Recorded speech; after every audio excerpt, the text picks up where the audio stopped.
तो आप सभी को नमस्ते प्रणाम। मैं आपका अपना ठाकुर प्रखर सिंह और रात के 10 बज चुके हैं और कहानी का जो सिलसिला है वह दस्तूर जारी है। दिल्ली की रहने वाली एक लड़की पैसे से थोड़ा परेशान थी। 22 साल की उम्र में अब जिम्मेदारियों का बोझ कि अब परिवार वालों के लिए कुछ करें, अपनी जिम्मेदारी उठाएं, अपना खर्चा चलाएं। अब जब ये जिम्मेदारी का एहसास हुआ तो वो लड़की अब इधर उधर नौकरी के लिए परेशान होने लगी। कभी किसी से मिलती, कभी कहीं इंटरव्यू देती, कहीं जाके अपॉइंटमेंट वगैरह लेती कि नौकरी मिल जाए।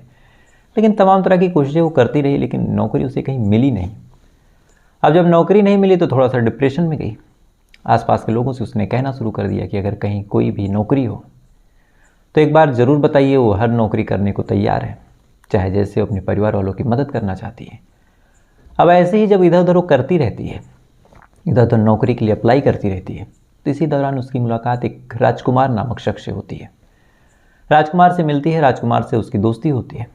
राजकुमार को उसने अपनी पूरी प्रॉब्लम बताई कि कैसे वो नौकरी को लेकर परेशान है, कैसे उसके पास पैसे नहीं है। तो ये तमाम चीज़ जब राजकुमार सुनता है तो राजकुमार फिर कहता है कि तुम परेशान मत रहो, मैं तुम्हारी मदद करूँगा। इसके बाद राजकुमार स्टैंड लेता है, कहता है कि मेरे पास एक जॉब है, लेकिन उसके लिए तुम्हें हरियाणा चलना होगा। अब लड़की परेशान, उसके पास कोई ऑप्शन नहीं था, नौकरी उसे कहीं भी चाहिए थी। तो बिना कुछ सोचे विचारे राजकुमार के साथ वो चली जाती है हरियाणा और यहीं से उसकी पूरी ज़िंदगी बदल जाती है। दरअसल राजकुमार उसको ले तो गया था नौकरी करवाने, लेकिन राजकुमार के जहन में कोई चीज़ और छुपी हुई थी। राजकुमार उस लड़की को लेके जाता है, उसके साथ गलत काम करता है, उसके बाद उसको प्रोस्टिट्यूशन यानी धंधे में धकेल देता है। उसके बाद वो लड़की वहाँ पे लड़ती रहती है, डरती रहती है, फाइट करती है, जैसे तैसे करके अपने आप को उस चंगुल से निकालती है, दुनिया के सामने आती है, पूरी कहानी सुनाती है। और पूरी कहानी क्या थी और पूरा वजह क्या थी, राजकुमार ने कैसे क्या किया, ये तमाम चीज़ें आज मैंने अपने चैनल पर सुनाई है। अच्छा, आप लोगों में से कई लोगों का सवाल है कि दूसरा चैनल है कौन सा, आप लोग कहते हैं कि मिला नहीं। तो प्रखर ठाकुर नाम है उस चैनल का। आप अगर YouTube पे सर्च करेंगे तो आपको 2 चैनल मिलेंगे प्रखर ठाकुर नाम से। एक तो ये जिस पे आप ये कहानी सुन रहे हैं, और दूसरा वो तो वही चैनल है, उस पर आप जाइए, मेरी फ़ोटो भी लगी है और प्रखर ठाकुर नाम से अब सिर्फ मेरा चैनल आता है। तो आप लोग जाइएगा, उसको सुनिएगा ज़रूर। और उस चैनल पर ऐसे ही देश दुनिया में जो हो रहा है, खासकर हमारे हिंदुस्तान में जो कुछ हो रहा, उन्हीं चीज़ों से संबंधित कहानियाँ आती रहती हैं, बहुत शॉर्ट में, बिना किसी प्रचार के, बिना किसी ऐड के। तो बिना ऐड के शॉर्ट में जिनको सुनना हो आप उस पर जाइए, ज़रूर सुनिएगा। खैर, ये तो रही एक अपडेट। अब आते हैं आज की कहानी की बात करते हैं। और आज की कहानी की बात करूँ तो आज की कहानी एक ऐसी कहानी है जिस कहानी में आपको एक चीज़ बड़ी हैरान करने वाली देखने को मिलेगी। पहला, मैं सही हूँ अगर मैं करता हूँ तो, लेकिन अगर आप वही चीज़ करते हैं तो आप गलत हैं। यानी वो काम मैं करूँ तो सही है, कोई और करे तो गलत। और इसी सही और गलत के चक्कर में अंत में कत्ल हो जाता है। कत्ल सुलझाने में, पूरी गुत्थी सुलझाने में, कातिल को पकड़ने में पुलिस वालों को नाको चने चबाने पड़े, न जाने कितनी मशक्क़त हुई, न जाने कितनी जगहों के चक्कर लगाने पड़े। और अंत में जब कातिल का चेहरा निकल के सामने आया तो सारे लोग हैरान हो गए कि ये कैसे कातिल है। तो आज की कहानी बड़ी अफसोसनाक और बड़ी रहस्यमयी कहानी है। तो सीधा सीधा इस कहानी का रुख करते हैं। और इस कहानी की जो शुरुआत होती है वो होती है गुजरात में एक जगह लगती है भुज। और इसी भुज में एक गांव है, हमीरमोरा गांव। बात 15 जुलाई के आसपास की है। हमीरमोरा गांव के जो लोग थे, अब चूँकि बगल में इस गांव के समुद्र है, समुद्र का किनारा, तो कुछ लोग यूँ ही घूमने के लिए उस किनारे निकले थे। अब जैसे ही सुबह सुबह कुछ लोग निकलते हैं तो अचानक से चिड़ियों की जो चहचहाट थी इस बार थोड़ी अजीब थी। और एक गुच्छा ज़मीन के पास, उस चीज़ के पास चिड़िया अक्सर आके बैठ रही थी, उसके बाद उड़ जा रही थी और ऐसा लग रहा था कि जैसे ज़मीन से कुछ नोच रही हो। अब गांव वाले जब ये चीज़ देखते हैं तो उन्हें थोड़ा ताज्जुब लगता है कि ये क्या आ गया जिसको चिड़िया इस तरह से नोच रही। उत्सुकता बस जाते हैं देखने के लिए। और जैसे ही जाते हैं तो देखते हैं कि बालू के नीचे कोई चीज़ दबी हुई है। फ़ौरन गांव वाले उस बालू को हटाते हैं और जैसे ही हटाते हैं तो अंदर उन्होंने जो कुछ देखा, उसे देखने के बाद सारे लोगों की मुँह से एक तरह से चीख निकल गई। अंदर एक महिला की डेड बॉडी पड़ी थी। अब बॉडी देखने के बाद गांव वाले बदहवास की सुबह सुबह ये क्या देख लिया। और बॉडी ऐसी हाल में थी कि एक तरह से बताना भी मुश्किल है। बॉडी लगभग 5 से 6 दिन पुरानी थी, बुरी तरह सड़ चुकी थी। अब गांव वाले जब ये चीज़ देखते हैं तो फ़ौरन पुलिस को फ़ोन करते हैं। पुलिस भी भागी भागी मौके पे आई। पुलिस वालों ने बॉडी देखी, बॉडी को अपने कब्जे में लिया, बॉडी को पोस्टमार्टम के लिए भेज दिया। अब इधर बॉडी जब पोस्टमार्टम के लिए चली गई तो फिर पुलिस वालों को लगा कि चलो अब जाँच पड़ताल करते हैं, पहला पता करते हैं कि ये महिला कौन है, तब तक पोस्टमार्टम रिपोर्ट आएगी, तब पता चलेगा कि मर्डर है या फिर कोई सुसाइड है या फिर कोई और मामला, तो उस हिसाब से जांच पड़ताल करेंगे। लेकिन अब चाहे मर्डर हो, चाहे सुसाइड हो या फिर कोई और मामला, तीनों ही केस में अब महिला कौन है ये तो पता करना पड़ेगा। पुलिस वाले यही सोच के अब दोबारा क्राइम सीन पे आते हैं और जिन लोगों ने पहली डेड बॉडी देखी थी उन लोगों से बातचीत करते हैं। सबसे पहले पूछते हैं कि ये महिला क्या किसी के घर की है या फिर कोई ऐसा है जो इस महिला को जानता हो।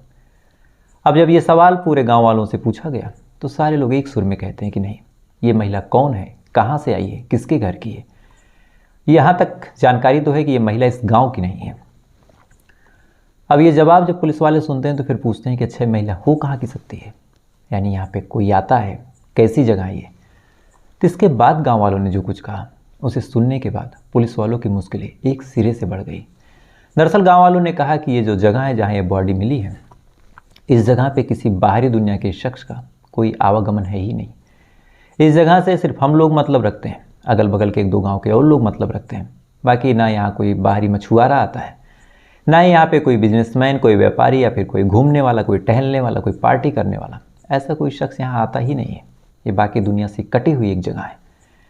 अब ये चीज़ जब पुलिस वाले सुनते हैं तो सुनने के बाद एक तरह से ये भी लगा कि चलो कोई आता नहीं है तो बॉडी भी आसपास की होगी। लेकिन दूसरी तरफ ये लगा कि अगर बॉडी आसपास की नहीं हुई तो फिर कैसे पता चलेगा, क्योंकि यहाँ तो कोई आता ही नहीं है। बहरहाल पुलिस वालों ने आसपास के इलाकों में इत्तला कर दिया। आसपास जितने गांव थे हर जगह पता किया कि क्या कोई महिला जो ऐसे रंग रूप की है, ऐसे डिस्क्रिप्शन की है, क्या वो गायब है। इधर पोस्टमार्टम रिपोर्ट भी आ गई। पोस्टमार्टम रिपोर्ट में क्लियरली हो गया कि इस महिला का कत्ल हुआ है। अब एक महिला जिसका कत्ल हुआ है उसकी बॉडी 5 दिन से उस समुद्र के किनारे पड़ी हुई थी। 5 दिन बाद वो बॉडी निकली। उस बॉडी को जानने वाला, पहचानने वाला कोई है नहीं। आसपास के इलाके में कोई महिला गायब है नहीं। पुलिस की रिकॉर्ड में कोई गुमशुदगी की रिपोर्ट है नहीं। गांव के सभी लोग कह रहे हैं कि ये महिला हमारे पास की नहीं है और इसके बाद ये भी कह रहे हैं कि यहाँ कोई आता जाता भी नहीं है। तो ये तमाम चीज़ें जब पुलिस वाले सुनते हैं तो सुनने के बाद पुलिस वालों को भी लग गया कि ये जो केस है बड़ा पेचीदा है। क्योंकि अगर कोई आता जाता होता तो एक तरह से ये कयास लगाया जाता कि कोई बाहरी आया होगा, बॉडी यहाँ ठिकाने लगा दिया होगा। लेकिन यहाँ पूरे इलाके में कोई आता जाता है नहीं। साथ ही किसी भी गाँव की कोई महिला गायब नहीं है, तो ये भी नहीं कहा जा सकता कि ये महिला आसपास की है। तीसरा कोई कंप्लेन भी नहीं है, तो फिर अब क्या करें। बहरहाल जब पुलिस वालों को कोई क्लू, कोई सबूत, कोई सुराग नहीं मिला तब पुलिस वालों ने अब जांच पड़ताल का जो तरीका था वो बदल दिया। सबसे पहले पुलिस वालों ने आसपास के थानों में इत्तला किया कि क्या कोई महिला गायब है, क्या किसी महिला की कोई गुमशुदगी की रिपोर्ट दर्ज है। साथ ही अब आसपास के लोगों को भरोसे में लिया, यानी गांव के ऐसे लोग जो ज़्यादा घूमते टहलते हैं, गांव के ऐसे लोग जो ज़्यादा खबर रखते हैं, ऐसे लोग जिनको हर घर के बारे में पता होता है कि किसी के घर में क्या चल रहा, इन तमाम लोगों को भरोसे में लिया। साथ ही आसपास के जब थानों में इत्तला किया तो किस्मत का खेल देखिए कि लगभग 1 हफ्ते से ज़्यादा का वक्त गुजर गया और किसी भी थाने में कोई भी गायब होने की या फिर किसी भी महिला की गुमशुदगी की कोई भी रिपोर्ट दर्ज ही नहीं हुई। अब ये चीज़ पुलिस वालों के लिए और परेशान करने वाला था, क्योंकि अगर कोई रिपोर्ट दर्ज हो तो मामला टैली कराया जाए, लेकिन यहाँ तो कोई रिपोर्ट दर्ज ही नहीं हुई। साथ ही आसपास के लोगों से पूछताछ जब हो रही तो आसपास के सारे लोग भी यही कह रहे हैं कि बाहरी दुनिया से हम लोग ज़्यादा मतलब रखते ही नहीं हैं और कोई ऐसा था ही नहीं जो आया हो, किसी के घर में कोई रिश्तेदार भी नहीं आया। अब ये चीज़ पुलिस वाले जब देखते हैं तो पुलिस वाले फिर परेशान कि अब क्या करें। तो जब कहीं से कोई सबूत, कहीं से कोई क्लू नहीं मिला तो पुलिस वालों ने फिर एक दूसरा तरीका अपनाया। क्योंकि अब महिला को जानने वाला कोई था नहीं, साथ ही इस क्राइम सीन या फिर क्राइम रिलेशन से कोई किसी के तार जुड़ भी नहीं रहे थे, तो पुलिस वालों ने कहा कि चलो ये भी काम करते हैं। इस महिला की जो बॉडी मिली है एक तरह से उसको किसी आर्टिस्ट से सही करवाते हैं, यानी फ़ोटो तो ख़राब आएगी लेकिन एक कयास लगवाते हैं कि महिला आखिर में दिखती कैसी होगी। फिर उसकी फ़ोटो निकलवाते हैं और उस फोटो को वायरल करते हैं। इसके बाद पुलिस वालों ने उस महिला की तस्वीर बनवाई। बनवाने के बाद उसके पर्चे छपवाए और उन पर्चों को अब अलग अलग बसों में, अलग अलग रेलवे स्टेशन पे, अलग अलग बस अड्डों पे, अलग अलग व्हाट्सएप ग्रुप में, जितने भी ट्विटर पे पेजेस थे पुलिस वालों के उस पे, जितने फेसबुक ग्रुप थे उसमें, ऐसे लोग जो लंबे चौड़े संस्थानों से, लंबे चौड़े ग्रुपों से जुड़े थे, उनके पास बसों में पर्चे लगवाना, बस के पीछे पोस्टर लगवा देना, यानी जितने तरीके पुलिस वाले सोच सकते थे वो तमाम तरीके पुलिस वालों ने करने शुरू किए। इधर महिला की तस्वीर बस में अलग अलग लोग देख रहे हैं, अलग अलग व्हाट्सएप, अलग अलग फेसबुक पेजेस पे पड़ रही है, ट्विटर पे भी अब इस महिला की तस्वीरें घूमने लगी। तो तस्वीर घूमते घूमते घूमते घूमते अलग अलग जगहों पे पहुंची। इधर जब पुलिस वाले इस तरीके से जांच पड़ताल कर रहे थे, लगातार गांव में आ रहे थे, लगातार एक एक लोगों से पूछताछ कर रहे थे, बार बार क्राइम सीन पे आते, वहाँ चेक करते, तो तमाम लोगों से मिलने जुलने के दौरान अब पुलिस वाले भी और आसपास के लोग भी एक दूसरे से घुलने मिलने लगे। लगभग 10 दिन का वक्त गुजर चुका था। लगातार एक दुकान पे आना बैठना, वहीं चाय पीना, वहीं पूछताछ करना, तो कहीं ना कहीं अब आसपास के लोग भी कंफर्टेबल हो गए। साथ ही पुलिस वाले भी अब उन लोगों से कंफर्टेबल होके पूछ रहे थे। तो इसी पूछताछ के दौरान फिर लगभग 10 दिन से ज़्यादा का जब वक्त गुजरा तो फिर एक शख्स ने कुछ जानकारी दी और उस शख्स ने कहा कि साहब मेरा नाम तो नहीं आना चाहिए, लेकिन लगभग कुछ दिन पहले की बात है, कुछ लोग आए ज़रूर थे। 4 लोग आए थे। आने के बाद उन्होंने पार्टी वगैरह की। पार्टी वगैरह करने के बाद फिर वो लोग घूमे और घूम के चले गए। इसके अलावा कोई बाहरी दुनिया का शख्स यहाँ आया ही नहीं था। अब 4 लोग आए थे, ये तो क्लियर हो गया, लेकिन अभी 4 लोग कौन थे ये कैसे क्लियर हो। लिहाजा पुलिस वालों ने अब आसपास के लोगों से फिर पूछना शुरू किया, घुमा घुमा के कि मेरे पास इनपुट है, कोई आया ज़रूर था। अब आसपास के लोगों से जब पूछताछ हुई तो सारे लोग फिर वही जवाब कि साहब कौन आया था, हमें ज़्यादा जानकारी नहीं है। हाँ, हमने देखा था कि कोई आया था, लेकिन वो कौन था कौन नहीं था इस बारे में अब ज़्यादा पता भी नहीं है। अब ये चीज़ जब पुलिस वाले सुनते हैं तो फिर थोड़ा सा नाराज़ होते हैं, कहते हैं कि आपने बताया क्यों नहीं। तो फिर गाँव वालों ने सिंपली कहा कि साहब हमें किसी लफड़े में नहीं पड़ना था। पुलिस वालों को भी लगा कि बात तो ठीक है, आज के टाइम में कौन ही पढ़ना चाहता है। बहरहाल जब 4 लोगों के बारे में पता चला तो पुलिस वालों को लग गया कि हो ना हो ये 4 लोग ऐसे हैं जो कुछ बता सकते हैं। लेकिन अब 4 लोग कौन है इसके बारे में कैसे पता चले। इसीलिए पुलिस वालों ने कहा कि अब एक काम करते हैं, जो हमारी टेक्निकल टीम है अब उसको काम पे लगाते हैं। गांव वालों के बारे में पता किया कि किसके पास मोबाइल है, साथ ही उस क्राइम सीन पे अब कितने नंबर एक्टिव थे उसके बारे में पता करना शुरू किया। अब लगभग 15 दिन से ज़्यादा का वक्त गुजर चुका। पुलिस वाले पता कर रहे हैं कि कितने नंबर एक्टिव थे। तो नंबर एक्टिव होने की जब लिस्ट निकाली गई तो क्राइम सीन के आसपास लगभग 20 से 30 ऐसे नंबर थे जो एक्टिव थे। अब पुलिस वाले उन नंबरों को जीरो इन करना शुरू करते हैं, उनको फिल्टर करते हैं। तो जब उन नंबरों को जीरो इन करना शुरू किया तब एक एक नंबर जो निकलते हैं उनसे पूछताछ होती है। पूछताछ के दौरान पता चलता है कि हाँ ये इसी गाँव का है। फिर उससे पूछताछ होती है कि तुम वहाँ कहाँ गए। उसके बाद फिर दूसरा नंबर मिलता है, वो भी पता चलता है कि वो बगल के गाँव का है, उसको उठाया जाता है, उससे पूछताछ होती। ऐसे ऐसे करके पूरे दिन की कड़ी मशक्क़त के बाद 2 ऐसे नंबर थे जिन नंबरों के बारे में पुलिस वालों के पास कोई जानकारी नहीं थी कि ये लोग कहाँ के हैं। आसपास के लोग भी बता रहे थे कि साहब ये नंबर हम पहचान नहीं रहे। तब जाके पुलिस वालों को लगा कि हो ना हो यही लोग कुछ जानते होंगे। उसके बाद पुलिस वालों ने उन नंबरों के बारे में पता किया। पता करने के बाद उन नंबरों की डिटेल और CDR और लोकेशन वगैरह पता किया। तो जब तमाम नाम, लोकेशन और सारी डिटेल खंगाली तो अंत में 2 नाम निकल के सामने आया और ये नाम था योगेश और नारायण का। फ़ौरन योगेश और नारायण के लोकेशन को निकाला गया। निकालने के बाद उनकी लोकेशन खंगाली गई। उसके बाद पता किया गया, पुलिस वालों के हत्थे चढ़ गए। उसके बाद लगभग 1 महीने बाद इनको उठाया गया। उठाने के बाद इनसे पूछताछ हुई तो शुरुआत में इन्होंने कहानी गोल गोल रची, लेकिन चूँकि पुलिस वाले भी 1 महीने से एड़ी चोटी का जोर लगा रहे थे, कभी बस में जा रहे थे, कभी कहीं और पोस्टर लगा रहे थे, कभी गाँव वालों के पास बैठे थे। तो पुलिस वालों ने भी जब देखा कि हाँ ये लोग कुछ जानते हैं तो उन्होंने फिर अपनी पूरी शक्ति बरती। उसके बाद इन्होंने अपना मुंह खोला। उसके बाद इन लोगों ने पूरी कहानी सुनाई और यहीं से ये कहानी पहुंच जाती है, कायदे से अगर जोड़ा जाए तो लगभग 9 साल पहले। दरअसल 9 साल पहले एक महिला जिसका नाम था लक्ष्मी, एक शख्स से उसकी शादी हुई थी बहुत पहले। शादी से उसके 3 बच्चे थे। एक बेटा जिसका नाम चेतन, वो भी नाबालिग। एक बेटी थी छोटी सी, वो भी नाबालिग। एक और बेटा था, यानी टोटल 3 लोग थे। शादी हुई। शादी होने के बाद ये 3 बच्चे हुए, लेकिन जो शादीशुदा ज़िंदगी थी वो ज़्यादा चली नहीं। पति से तलाक हो गया। तलाक होने के बाद फिर पत्नी इधर उधर भटकने लगी, अलग अलग जगहों पे उसने शेल्टर लिया। और इसी दौरान इस शख्स यानी इस महिला की मुलाकात जितेंद्र से होती है। महिला का नाम लक्ष्मी। जितेंद्र से मुलाकात हुई, जितेंद्र से करीबी हुई। करीबी बढ़ने के बाद फिर इन दोनों ने एक दूसरे के साथ रहना पसंद किया। इसके बाद इन दोनों ने एक दूसरे से शादी कर ली। अब जब शादी कर ली, शादी करने के बाद जो लक्ष्मी थी अपने 3 बच्चों के साथ जितेंद्र के पास आके रहने लगी। उसके बाद फिर शादीशुदा ज़िंदगी आगे बढ़ी। जितेंद्र और लक्ष्मी के तो कोई बच्चे नहीं हुए, इसलिए जितेंद्र ने पहले पति से जो बच्चे हुए थे उनको ही अपना बच्चा समझा और उनको ही उसी हिसाब से प्यार देने लगा। अब धीरे धीरे वक्त गुजर रहा, परिवार एकदम भरा, सारे लोग खुश। इधर बेटी भी बड़ी हो गई, इधर बच्चे भी बड़े हो रहे। बच्चे भी अब थोड़ी बहुत परिवार की मदद करने लगे। इधर जो बेटी है वो भी जिम्मेदारी संभालने लगी। लेकिन अब जैसे जैसे बच्चे बड़े हो रहे थे, इधर जितेंद्र के बजट के हिसाब से अब खर्चे नहीं पूरे हो रहे थे।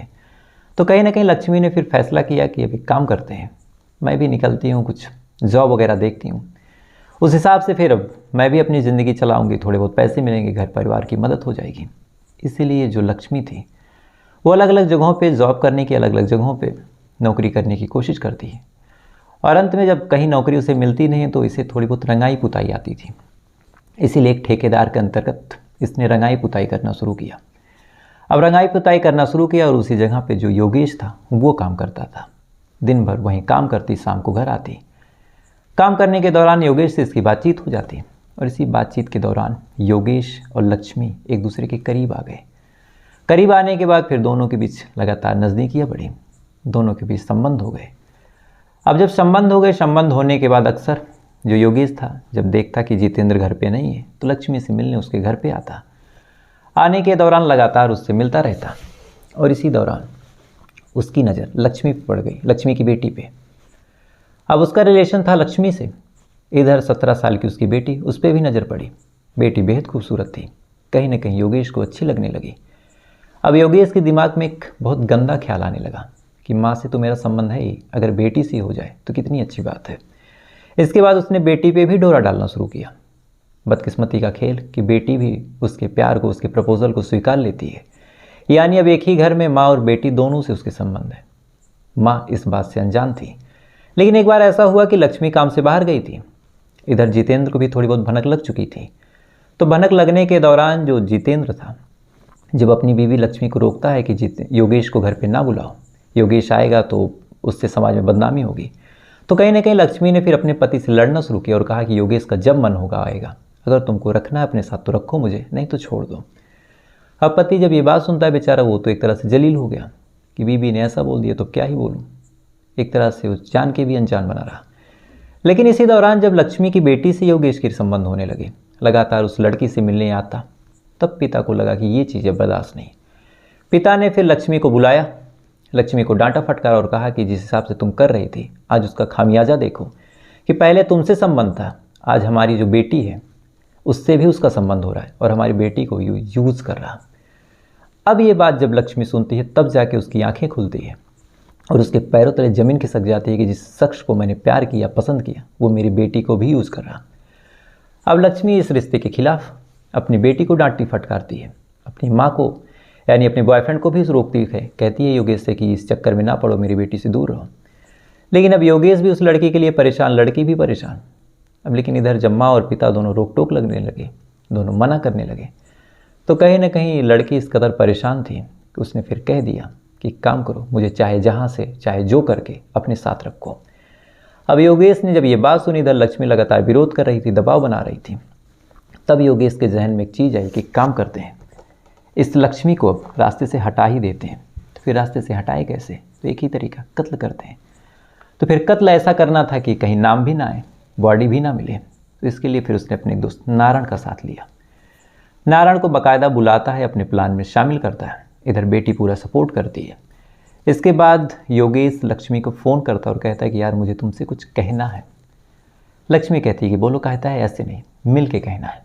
10 तारीख को लक्ष्मी को फ़ोन करता है, लक्ष्मी आती है। आने के बाद जब मिलती है, मिलने के बाद जो नारायण था उसके पास एक कार थी, उसमें बैठाता है। बैठाने के बाद इसी हमीर मोरा गांव के पास जाता है। वहाँ 1-2 दिन ये लोग बिताते हैं वक्त, एक दूसरे के साथ वक्त गुजारते हैं ताकि किसी को डाउट भी ना हो। अचानक से जाती बॉडी फेंक देते तो डाउट हो जाता, इसलिए 1-2 दिन तक रहते हैं। जब सारे लोग कंफर्टेबल हो जाते हैं तो फिर धीरे से ये लोग लक्ष्मी का कत्ल करते हैं। बॉडी को वहीं बालू में दबा देते हैं। दबाने के बाद वहाँ से 9-11 हो जाते हैं। अब बॉडी बालू में दबी थी तो कुछ दिन तक तो किसी को कानो कान खबर नहीं। लेकिन इधर जब लहरें लगातार आते रहीं और जानवर और पंछी जब इन चीज़ों को देखते रहे और महसूस करते रहे, तो उन्होंने फिर खोदना शुरू किया, बालू को हटाना शुरू किया और बॉडी लगभग 5 से 6 दिन बाद सड़ी गली हाल में बाहर निकलती है। अब ये चीज़ जब पुलिस वाले सुनते हैं तो फिर जितेंद्र से कांटेक्ट करते हैं कि भैया आपकी बीवी का कत्ल हो गया। और जितेंद्र से पूछा गया कि आपने कंप्लेन क्यों नहीं कराई, तो जितेंद्र ने जो स्टेटमेंट दी वो स्टेटमेंट कहीं ना कहीं अपने आप में बहुत कुछ कह रहा है।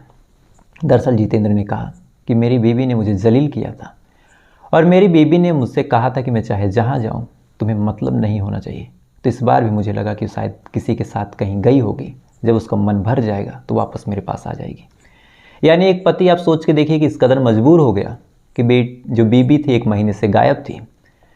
1 महीने से गायब होने के बावजूद इतना तंग था, इतना परेशान था, इतना डर था अपनी बीबी से ही उसे कि शायद वो कहीं पूछताछ भी नहीं कर सका कि मेरी बीबी को किसी ने देखा है या फिर मेरी बीबी है कहाँ। तो शायद ये स्टेटमेंट आपको भले ही छोटी लग रही हो, लेकिन इस स्टेटमेंट में कितना दर्द और कितनी एक तरह से दबी कुचली आवाज़ छुपी थी, शायद अगर ध्यान से आप रिलेट करेंगे तो समझेंगे। बहरहाल पुलिस वालों ने अब इन दोनों को गिरफ्तार किया है। बेटी की भी एक तरह से काउंसलिंग और पूछताछ कराई जा रही है कि उसका कितना इन्वॉल्वमेंस था, लेकिन कत्ल करने में अभी तक जो नाम निकल के सामने आया योगेश और नारायण का ही था। तो फिलहाल ये थी पूरी कहानी। और इस कहानी में जैसे मैंने शुरू में कहा कि माँ ने किया तो सही था, बेटी ने किया तो गलत हो गया, इसी चक्कर में फिर कत्ल हो गया, यानी मेरा सही सही और तुम्हारा सही गलत हो गया। और इस चीज़ में अगर कोई सही यूज कर रहा था तो योगेश ही था। तो फिलहाल ये थी पूरी कहानी। अब आते हैं कल के सवाल पे। और कल का मेरा सवाल था कि दुनिया का सबसे महंगा फूल कौन सा है।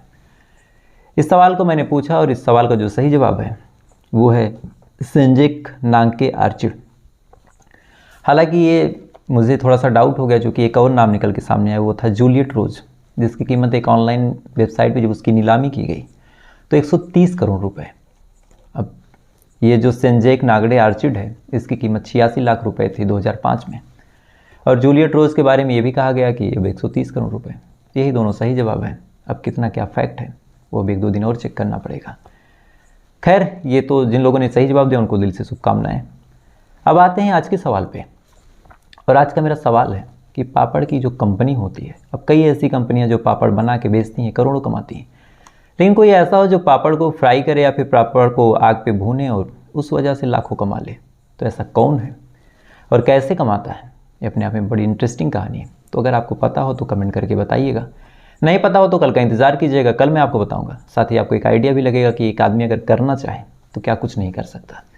तो फिलहाल ये थी पूरी कहानी। अब आपसे कल फिर मुलाकात होगी किसी दूसरी कहानी के साथ। तब तक अच्छे रहिएगा, खुश रहिएगा, अपना ख्याल रखिए, अपने देश का ख्याल रखिए। जय हिंद।